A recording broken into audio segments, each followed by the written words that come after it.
Et voilà, c'est parti. Je vais vous parler aujourd'hui des compléments alimentaires et de l'impact sur le sommeil. Donc, en fait, je vais vous toujours baser sur mon expérience, hein, évidemment, mais je vais vous expliquer ce que moi j'utilise pour pouvoir me mettre dans les meilleures conditions pour dormir le mieux possible, pour m'endormir aussi le plus facilement possible, mais selon différentes conditions. La semaine, quand je suis ici, la semaine et le week-end, je veux dire quand je suis ici à Bruxelles, là où je vis, mais aussi en voyage. Et donc il y a différents complémentaires avec lesquels je joue et ils sont ici si je vous les montre et je vais vous expliquer un peu tout ça en détail parce qu'il y a différentes choses à comprendre. Bon, évidemment, c'est toujours basé sur mon expérience et mon lifestyle ou mon train de vie, quoi. Donc, alors, pour commencer par le plus simple et le plus évident, le magnésium. C'est très simple, moi je prends du magnésium à raison, comme je fais beaucoup de sport et j'élimine beaucoup. En plus j'ai un métabolisme qui fonctionne assez bien et assez vite, je veux dire, j'élimine beaucoup, transpiration et autres, urine. J'ai un régime pauvre en sucre, j'ai besoin de prendre pas mal d'électrolytes, donc de sels minéraux, et les magnésiums en font donc partie. Et je fais aussi beaucoup de sauna et de bains froids, donc j'ai vraiment une nécessité à en prendre un peu plus que la moyenne, je pense. Même si de nouveau c'est intuitif et j'ai fait cette prise de sang là, il y a déjà même un peu plus d'un mois, mais j'ai toujours pas les résultats. Et je voudrais un peu vérifier tout ça et approcher ça de façon un peu plus spécifique et structurée, avec l'aide d'un professionnel ou de professionnels et d'un médecin. Mais donc je suis en cours et là pour l'instant c'est encore très intuitif, mais ça fonctionne très bien et je pense que je suis clairement pas à côté de la plaque.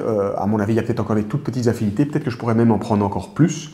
Mais voilà, donc sur le magnésium, je veux dire, je suis dans le bon, quoi, je le sens bien, je sens vraiment l'avant et l'après de avant quand j'en consommais pas et maintenant quand je consomme du magnésium, donc ça fait sens, quoi. Et même pour ces autres choses là ici que je vais vous montrer un peu juste après, mais ça sera pour après et c'est un peu plus spécifique à certaines situations de ma vie quotidienne, c'est pas toujours au quotidien, au jour le jour, et je vous parlerai de ça juste après. Donc le magnésium, comment je l'utilise? Moi, comme je fais beaucoup de sport, je mange sans sucre, etc., je mesure quand même 1m85, quasi 80 kg, donc bon, je ne suis pas énorme, mais quand même, il y a différents types de métabolisme, de poids, etc. Et je fais beaucoup de sauna, de bains froids, donc j'ai besoin d'en consommer beaucoup. Je tourne à 1 gramme, donc 1000 mg de magnésium par jour. Ce qui est beaucoup, c'est en fait plus ou moins 2 fois la dose qui est recommandée, mais moi, ça fait tout à fait sens. Je pense qu'en fait, les doses, souvent, évidemment, il faut le vérifier, il faut aller à tâtons, il ne faut pas faire n'importe quoi. Mais en règle générale, avec le magnésium, on ne risque pas grand-chose parce que même si on va un peu plus haut que la dose prévue, je l'ai déjà demandé à plein de pharmaciens, à des copains médecins, etc., ça s'élimine dans les urines et dans la transpiration. Ce n'est pas quelque chose comme de la vitamine D, par exemple, qui n'est pas gravissime, mais si on en prend trop, on peut faire une sorte de mini-overdose, ou en tout cas être surdosé en vitamine D, et ça peut avoir un petit mauvais effet sur votre système général, sur votre température et votre chaleur, par exemple, pour la vitamine D, mais je ne vais pas me lancer là-dessus, puisque ce n'est pas le sujet de la vidéo. Mais donc, en fait, ça dépend des choses, ça dépend des compléments alimentaires, ou de ces vitamines, ou de ces sels minéraux, mais de la grande famille des compléments alimentaires. Il y a certaines choses où il n'y a pas trop de soucis de fonctionner un peu intuitivement, même si évidemment c'est toujours mieux d'avoir l'appui d'un médecin et d'une prise de sang ou d'analyse. Et puis il y a d'autres choses où il faut faire un peu plus gaffe, comme par exemple la vitamine D. Par exemple la vitamine C aussi, c'est pas très grave d'en prendre 1000 mg pour certaines personnes. Il y a même certains pharmaciens qui disent que c'est trop. Moi je pense que c'est tout à fait la dose recommandée pour n'importe qui adulte par jour. Il y a même des sportifs pour qui, à mon avis, ça fait sens d'en prendre même plus que 1000 mg, mais évidemment pas en une prise, en plusieurs prises, et puis ça dépend un peu de la... Mais soit, c'est pas sur la vitamine D, on reste centré sur le magnésium. Donc moi, je fonctionne avec 1000 mg, donc 1 g de magnésium par jour. Et là, c'est des gélules, ça s'achète en pharmacie. Franchement, toutes les pharmacies en font, ça peut s'acheter sur Internet aussi. Donc c'est hyper facile à se procurer. C'est soit du magnésium pur, soit du magnésium parfois qui est couplé avec de la vitamine B6 à très faiblement dosé, mais un petit peu couplé avec ça aussi, donc dans ces gélules. Hein. Et pourquoi? Parce que la vitamine B6 aide à l'assimilation du magnésium. Ça, c'est des petites nuances que je ne contrôle pas. Je l'ai juste lu et entendu chez plein de monde, et je sais qu'elle se vend souvent couplée avec de la vitamine B6, donc n'ayez pas peur si vous voyez magnésium plus B6. Vous pouvez tout à fait y aller, il n'y a pas de souci là-dessus, quoi. Au contraire, moi je trouve ça un peu plus bénéfique, mais c'est difficile toujours d'avoir exactement le ressenti parfait et de connaître toutes les nuances. Il y a des choses dont on n'a même pas vraiment conscience, qui se passent un peu sous le seuil de la conscience. Mais le magnésium, d'une manière générale, je sens vraiment l'effet. Et je vais vous partager toutes les explications qui partent de mon expérience sur les effets positifs pour le sommeil du magnésium. Et pas que sur le sommeil d'ailleurs. Mais donc, ça se présente sous forme de gélules. Parfois, on peut avoir sous forme de poudre. Hein, donc, c'est les fameux sels minéraux ou électrolytes qu'on met dans de l'eau. Mais là, j'en ai une ici. Bon, j'ai ma bouteille en plastique, hein, évidemment. J'aurais pas dû, mais bon, voilà. C'est parce que moi, je prends de l'eau qui est très minérale, de la Contrex ou de l'Épar. C'est des marques belges, mais il y a d'autres marques dans d'autres pays, évidemment. Et c'est de l'eau qui a déjà pas mal de magnésium en elle, puisque c'est de l'eau minérale. Et le magnésium est un minéraux. Il y a 74,5 mg de magnésium par litre. Et ça, c'est 1,5 litre. Donc, on est un peu plus de 100 mg. Donc, vous voyez que j'en ai encore quand je bois mon eau. Mais donc, principalement, moi, je tourne à 1 g, donc 1000 mg de magnésium par jour. Et ici, moi, mes gélules, ça fait 450, je crois, ou 460 mg de magnésium, plus la vitamine B6. Donc, ce qui fait que je prends une gélule le matin au réveil et une gélule le soir avant de dormir. Et il y a un effet super intéressant sur le sommeil, je vais vous expliquer ça juste après. Donc, ce qui fait que je suis déjà à 900 mg. Et après, comme je bois beaucoup d'eau de la Contrex, et en plus, là, vous ne le voyez pas, mais l'eau est un peu translucide, j'ai mis mes fameux sachets d'électrolytes dans de l'eau parce que je reviens d'un sauna là typiquement et j'ai fait du sport ce matin et donc je rajoute encore un peu de magnésium, mais c'est du magnésium, c'est assez faiblement dosé. Je crois qu'il y a par dosette j'ai 60 mg, ce qui n'est pas beaucoup, et moi je le dilue dans de l'eau, donc ça me refait un petit peu monter et je suis donc plus ou moins à 1000 mg, c'est-à-dire 1 g de magnésium par jour. Et l'effet donc maintenant positif sur le sommeil, mais pas que, il y a aussi des effets périphériques qui, in fine, améliorent le sommeil, mais qui ne sont pas directement pour le sommeil. Mais c'est déjà, si je commence par la fin, si vous voulez, par l'effet périphérique, c'est que le magnésium, en fait, ça participe à l'hydratation, c'est essentiel d'être hydraté pour plein de choses, mais notamment pour le cerveau fonctionne mieux, et ça ne veut pas dire qu'il est forcément toujours plus alerte. Il est plus alerte, il est plus énergisé, on a plus d'énergie quand on est bien hydraté et qu'on a suffisamment de magnésium, qu'on n'est pas en carence de magnésium. Au passage, je pense qu'il y a énormément de gens qui sont en carence de magnésium. J'avais lu des études comme quoi 60 ou 70% des personnes aux États-Unis seraient en déficit de magnésium, donc c'est absolument gigantesque. Bon, à voir évidemment, à vérifier, c'est toujours ce que j'ai lu et je n'ai pas la science infuse, mais ça peut être intéressant. Mais donc du coup, je le prends le matin et le soir, et oui voilà, les effets positifs, c'est là où je voulais en venir. Il y a un effet donc sur l'hydratation, le fonctionnement du cerveau, ça vous réénergise, mais de la bonne façon, c'est pas du tout comme de la caféine qui vous donne un coup de dash énergétique énorme, mais qui vous empêche de dormir dans la foulée. Au contraire, c'est une sorte d'énergie sereine, le fait d'être hydraté et d'avoir suffisamment de sels minéraux. Moi, honnêtement, souvent je le dis un peu à la blague que d'avoir suffisamment de sels minéraux, donc d'être bien hydraté, c'est comme si ça remplace la caféine. C'est plus un jeu de mots et une blague, même si évidemment l'effet est quand même là et c'est pas tout à fait faux, hein, au contraire c'est même assez vrai. Mais c'est pas la même genre d'excitation, c'est plus une excitation, je parlerai pas d'excitation, c'est plus une énergie en fait, une énergie sereine. Mais une énergie qui n'empêche pas de pouvoir aller dormir. Et donc ça c'est d'un point de vue général, je dirais, la famille des sels minéraux et des électrolytes dont le magnésium fait partie. Et moi, je m'assure d'avoir toujours suffisamment de sels minéraux, donc de magnésium par jour, notamment pour ça, l'hydratation et le fonctionnement du cerveau. Et je prends donc ça le matin et le soir.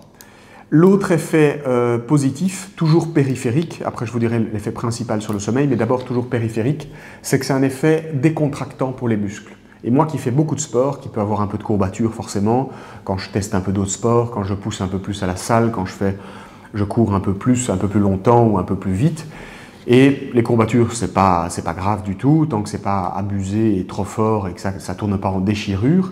Au contraire, c'est le muscle qui travaille et qui fait des micro-déchirures et qui est en train de se reconstruire, hein, d'où l'intérêt d'avoir une bonne alimentation suffisamment protéinée et pas trop sucrée pour la santé, mais aussi pour la reconstruction musculaire, qui est très important, qui fait partie de la longévité, de l'espérance de vie, enfin il y a plein de choses, mais ce n'est pas une vidéo sur l'importance des muscles.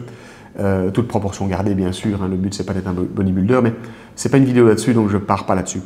Mais il y a un effet vraiment décontractant musculairement et donc c'est très intéressant de le prendre le matin, en fait pour un peu enlever les courbatures, pour pouvoir que, par exemple moi j'ai les mollets qui sont assez durs, assez tendus parce que je cours et je marche beaucoup, et parfois avec des intervalles, etc. Donc je pompe quand même beaucoup et j'utilise beaucoup mes jambes.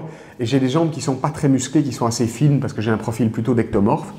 Et donc je peux avoir les mollets, surtout le bas des mollets qui commencent à être parfois très tendus.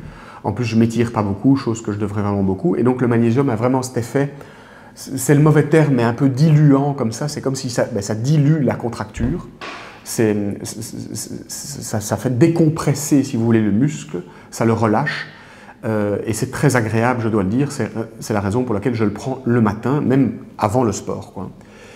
Et je prends donc aussi une gélule de magnésium avec cette fameuse vitamine B6 qui est couplée dedans, hein, qui est mélangée dedans, de 450 mg donc avant de dormir, après mon repas ou pendant mon repas. Et ça a un autre effet, donc aussi musculairement décontractant, ce qui est très intéressant quand on va dormir, on se couche dans son lit et on sent vraiment tous les muscles qui commencent à... Je le fais comme ça, hein, mais je veux dire, vous comprenez un peu l'idée, qui se reposent en fait, qui se décontractent, qui se relâchent, quoi. Et d'une manière générale, pas que sur les muscles, mais sur le système nerveux, ça relâche le système nerveux et donc ça aide à l'endormissement. C'est aussi simple que ça, c'est pas chinois, il n'y a aucun risque à prendre du magnésium. Si on en prend même un tout petit peu plus, même si évidemment le but c'est pas d'en abuser, ça s'évacue dans les urines. Je crois qu'il y a vraiment très très peu de risque de faire une overdose ou un surdosage en magnésium. Donc allez-y, si vous n'en consommez pas, honnêtement, enfin c'est mon conseil, mais c'est ce que je conseille à tout le monde qui s'intéresse un peu à la santé, à la nutrition, qui fait du sport, mais pas que, même pour les gens non sportifs, qui travaillent, qui utilisent leur cerveau, pour n'importe quoi, il faut être hydraté. Il faut que son système nerveux fonctionne bien, que son cerveau fonctionne bien, que ses muscles soient dans les conditions les plus optimales. Et pour toutes ces dimensions-là, le magnésium est une des conditions essentielles. Et aussi et surtout pour améliorer la qualité du sommeil et surtout l'endormissement. Il y a aussi un effet contre les crampes, évidemment, mais comme ce n'est pas spécifique sur l'usage du magnésium pour le sport, je ne vais pas rentrer en détail là-dedans, quoi. Donc ça, c'est très intéressant, c'est ce que je prends. 1 gramme plus ou moins par jour, couplé avec la vitamine B6, mais ça m'est déjà arrivé d'acheter du magnésium pur qui n'était pas couplé avec la vitamine B6. Mais donc voilà, les gélules, c'est plus ou moins 450 ou 460 mg par jour. J'en prends une le matin, une le soir. Et en plus, j'ai un tout petit peu de magnésium dans ces fameux sels minéraux, dans l'eau minérale que je bois, qui viennent un peu se rajouter, mais c'est vraiment assez minime comme quantité, et ce qui me fait une valeur de 1 gramme, donc 1000 mg de magnésium par jour, alors que la dose standard pour tout le monde, mais ça veut toujours tout et rien dire à la fois. En plus, c'est quoi standard? Est-ce que c'est pour un homme grand, fort, musclé, qui fait beaucoup de sport, qui fait du sauna, etc. Ou est-ce que c'est pour, je ne sais pas, un petit homme sédentaire ou quelqu'un qui est en surpoids ou une femme qui est femme au foyer ou qui est enceinte ou pas. Enfin, il y a tellement de variables, etc. Cette dose standard, c'est à prendre avec des précautions, même si ça donne quand même un certain repère. Mais je pense que pour beaucoup, il n'y a aucun risque de monter, au moins de prendre cette dose journalière de 450 ou 460 mg par jour. C'est peut-être un tout petit peu moins, mais je pense que c'est ça. Et sinon de doubler, en tout cas si vous faites un minimum d'exercice physique, et voilà, c'est même un truc que vous pouvez tester et arrêter après, et essayer de sentir un peu l'effet intuitivement, quoi. Magnésium, c'est bon, je vous en ai parlé. Maintenant, on attaque les compléments alimentaires un peu plus périphériques, pour des cas de figure un peu spécifiques, mais que j'utilise pour améliorer mon sommeil. Le deuxième effet, enfin les deuxièmes types de compléments alimentaires, ces deux choses-là. Je ne vous partage pas les marques parce que c'est un peu insignifiant, c'est pas très intéressant, mais ça c'est plus un complément pour l'énergie, pour le fait d'être focus, pour la mémoire, et c'est ce qu'on appelle un nootropique, mais dans lequel il y a de la vitamine B6, et là-dedans il y a de la vitamine B12. Et ce dont je voulais vous parler, c'est la fameuse famille des vitamines B, et notamment la B6 et la B12. Je ne suis pas expert là-dedans, j'y connais même encore un peu moins que dans les autres types de compléments alimentaires, par exemple comme le magnésium, mais je sais juste intuitivement, moi qui teste un peu de prendre de la B6 et de la B12 de temps en temps, sous une forme ou sous une autre, et je ne vais pas aller trop dans les détails parce que de nouveau je ne suis pas encore super expert, mais je sais que mon sommeil est différent. est meilleur, et plus profond, mais je dirais aussi plus vif en fait. Je vais m'expliquer dans un instant.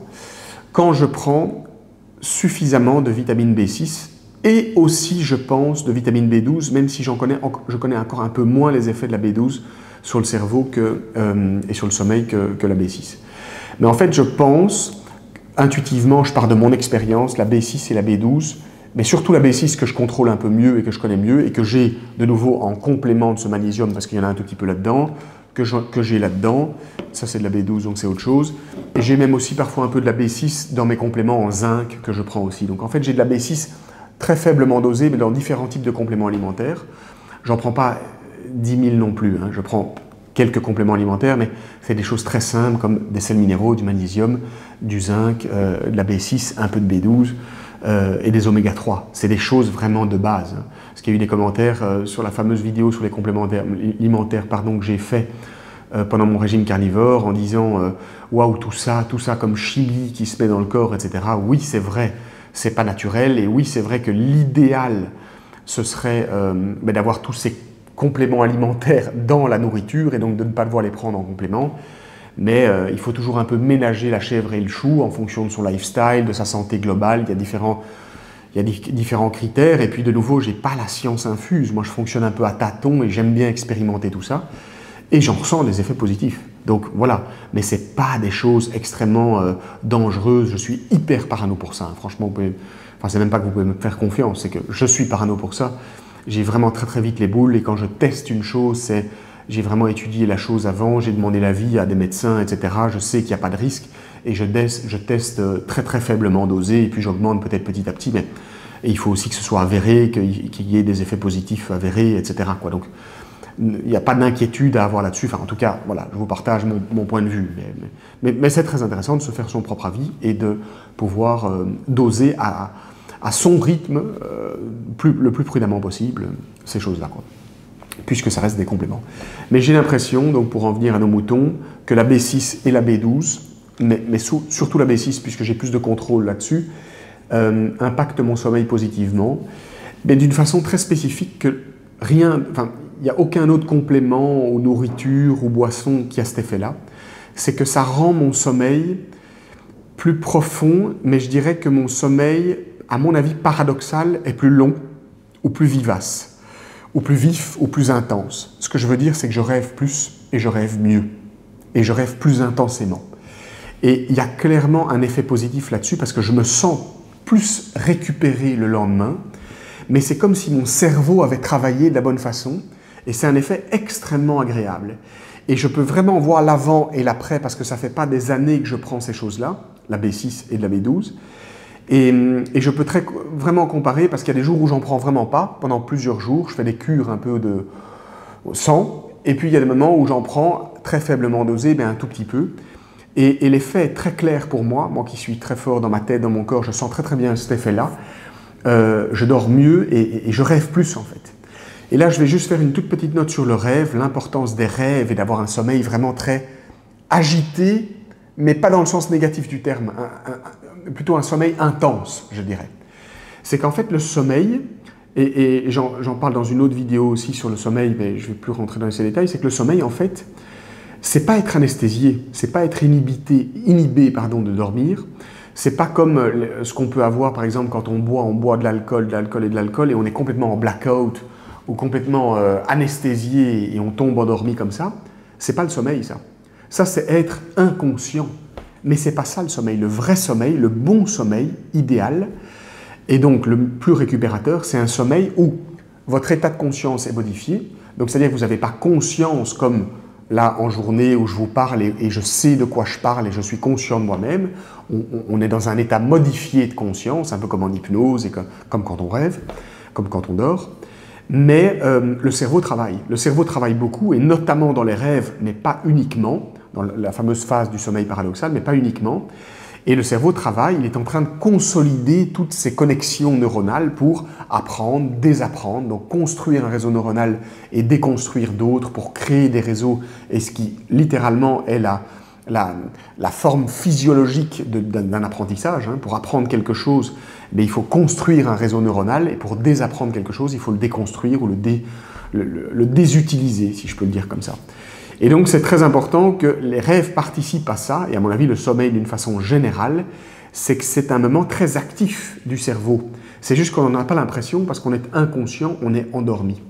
Et pour rendre ce cerveau actif de la bonne façon, en tout cas moi c'est vraiment l'effet que ça fait, la vitamine B6 et B12 participent clairement à ça, je le sens très fort.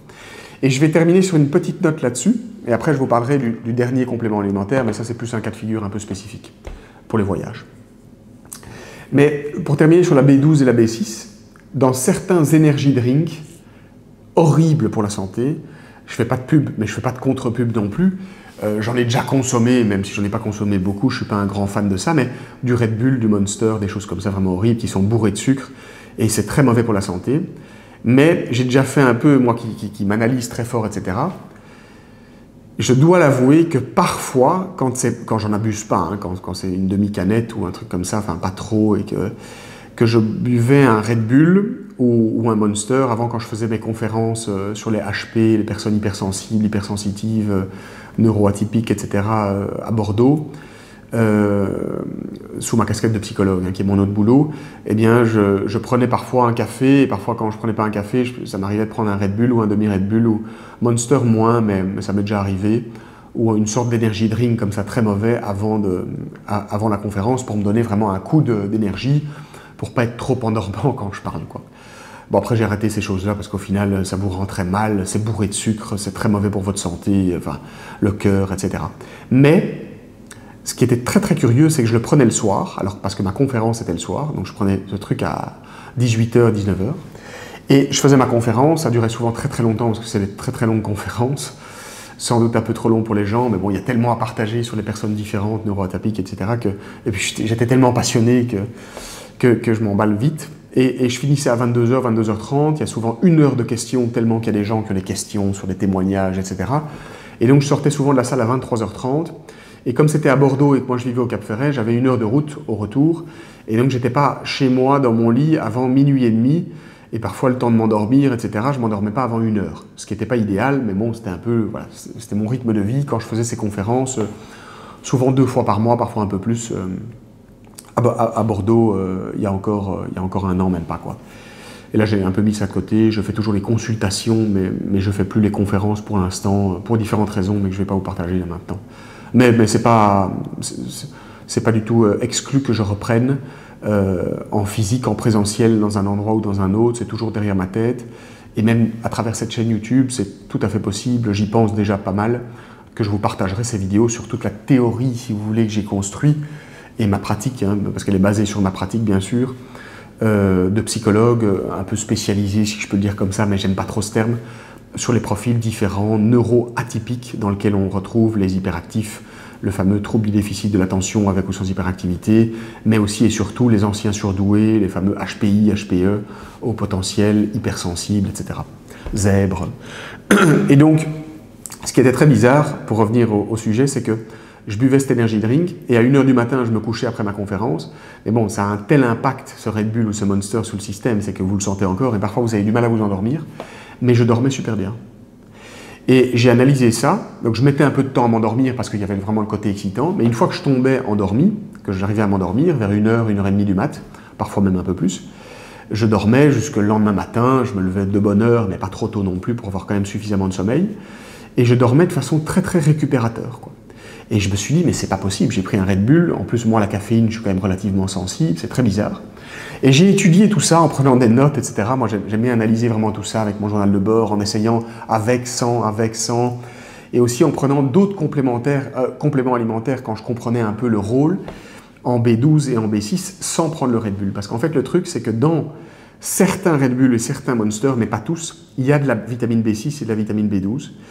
Et je crois que c'est cet effet-là qui fait l'effet récupérateur et, entre guillemets, partiellement bon pour le cerveau et pour le sommeil, alors que ces Red Bull ou ces Monsters sont, à côté de cela, très mauvais pour le sommeil, puisque ce sont des purs excitants qui sont bourrés de sucre et de cochonneries, quoi.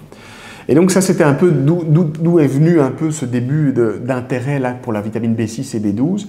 Puis j'ai commencé à creuser, j'ai lu un peu sur le sujet, écoutez. La B12, j'y connais un peu moins, mais la B6, un peu mieux. Et j'ai essayé j'ai commencé à en prendre sous forme de complément, via les nootropiques, ceci, mais aussi via d'autres formes, mélangées au magnésium, mais sous d'autres formes aussi. Et j'ai vu ce même effet sur le cerveau et sur le sommeil, pour que le sommeil soit plus récupérateur, mais plus vivace en fait, plus intense, où je rêvais plus. Donc voilà un peu ce que je peux dire sur la B6 et le B12. C'est plus marginal comme effet, mais je pense que pour avoir un sommeil vraiment optimal, il ne faudrait pas être en carence de vitamine B6 et B12. Et pour ça, de nouveau, je vous invite à faire des prises de sang, à vous rapprocher de vos médecins, etc. Ou en tout cas à rester curieux et à vous informer, mais prendre des compléments alimentaires en B6 et en B12 si c'est mesuré. Parce que là, vraiment, les questions d'overdose ou de surdosage, je ne les maîtrise pas. Donc vraiment, soyez responsables et regardez vraiment finement pour ne pas faire de conneries non plus. Ce serait un peu bête de se mettre un peu en danger ou d'abîmer sa santé pour ça. Mais faiblement dosé, dans des doses vraiment tout à fait raisonnables, comme je le prends vraiment en fonctionnant par essai-erreur, avec l'aide de médecins et de pharmaciens que je connais. Moi, ces formes de compléments alimentaires en B6 et en B12, ça aide mon sommeil à être plus récupérateur, mais je dirais plus intense. C'est-à-dire que je rêve plus et mon cerveau fonctionne plus et mieux, et donc notamment aussi le lendemain. Dernière chose, dernier complément que je voulais vous partager, c'est le fameux ashwagandha. Bon, ça c'est une marque Purasana, je crois que c'est une marque belge ou française, je ne sais pas, qui est pas mal par ailleurs, hein, qui fait pas mal de compléments alimentaires, un peu bio, local, enfin des trucs assez propres, j'ai l'impression. Le packaging est assez chouette, mais peu importe, la marque on s'en fiche, je fais pas de pub, je m'en fiche un peu, mais l'ashwagandha, on appelle ça, en fait, je pense que c'est assimilé comme l'aphrodisiaque ou le gingembre, non, le ginseng indien, c'est comme ça qu'ils le définissent. Mais ça veut un peu rien dire, enfin moi je le comprends pas trop comme ça. La façon dont je le comprends, c'est que c'est un somnifère naturel. Je crois que c'est une racine à la base, mais je suis pas 100% sûr. Et c'est sous forme de poudre. On le voit ici, hein, c'est comme une petite poudre, il y a une petite cuillère dedans, et en fait le but c'est de le mettre dans son thé. Je pense qu'on pourrait peut-être le mettre différemment, mais je crois qu'ils disent de le mettre dans son thé. Ouais. Il ne faut pas en mettre trop, parce que j'en ai déjà mis trop, et donc du coup ça vous couche complètement. Moi qui suis très sensible, évidemment il y a des gens qui verront moins l'effet.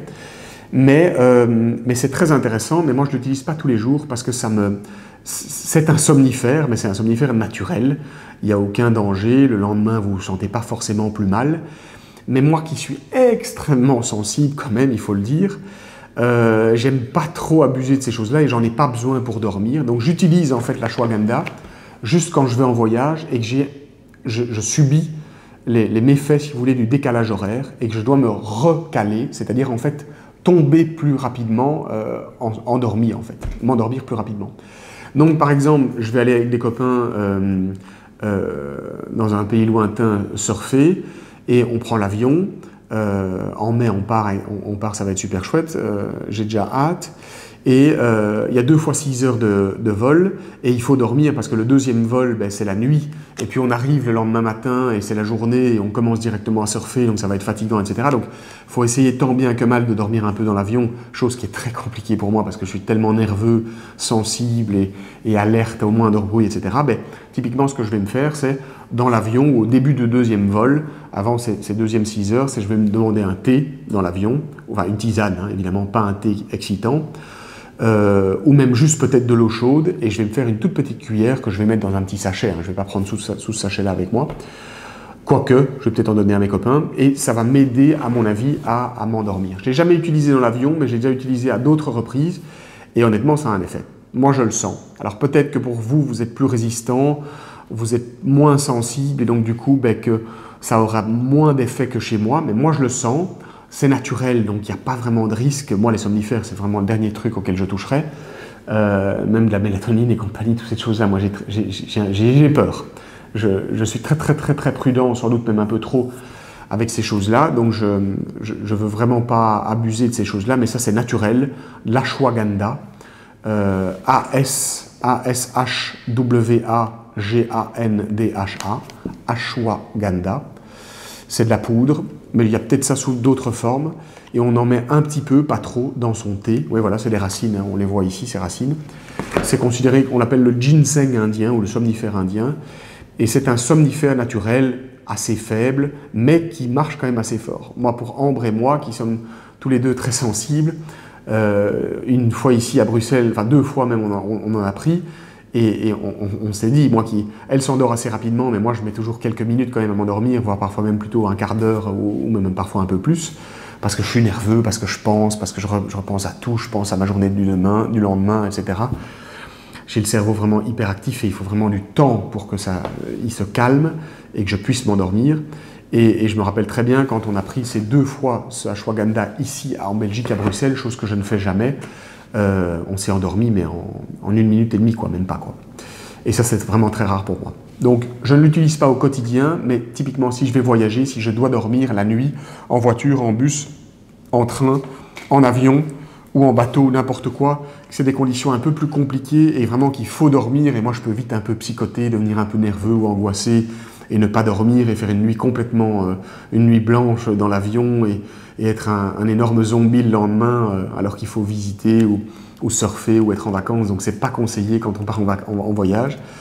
J'ai juste du mal à m'endormir, quoi. Et donc, du coup, j'utiliserai et j'utilise donc ce ashwagandha, ce somnifère naturel. Bon, voilà un peu pour tous ces compléments alimentaires. Je vais essayer de vous les montrer en résumé, que j'utilise, voilà, ici, comme ça, que j'utilise pour améliorer la qualité de mon sommeil. Et qui soit le plus récupérateur, mais il y a des effets un peu différents. Je vous ai parlé de la vivacité des rêves pour la B6 et la B12, de l'effet somnifère de l'ashwagandha à utiliser soit au quotidien, il y a beaucoup de gens qui l'utilisent au quotidien, sans souci, pour vraiment déstresser, parce que leur boulot leur prend beaucoup de temps, d'énergie, de pensée, ou occupe beaucoup d'espace dans leur pensée. Donc du coup, ils prennent une cuillère d'ashwagandha dans leur thé tous les soirs. Le fameux Peter Attia utilise ça notamment. Donc voilà, c'est pas du tout déconseillé de le prendre tous les soirs. Moi, c'est juste que je suis tellement sensible que je le prends qu'en voyage.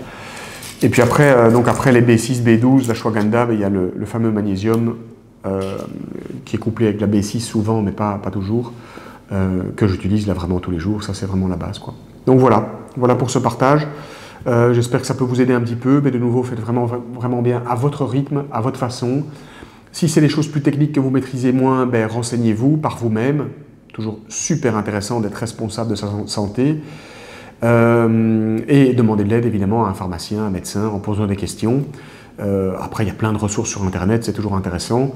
Et puis pour terminer, je dirais que les compléments alimentaires, voilà, c'est un complément. Moi, ça fait sens pour moi de me complémenter sur certaines choses, mais tant que c'est pas extrême et que c'est pas too much et que je me transforme pas en monsieur pilule. Et que ça peut améliorer ma santé, mais c'est vrai qu'il y a différentes approches. Il y a des gens qui n'en prennent pas du tout, et c'est tout à fait louable et respectable, chacun fait ce qu'il veut.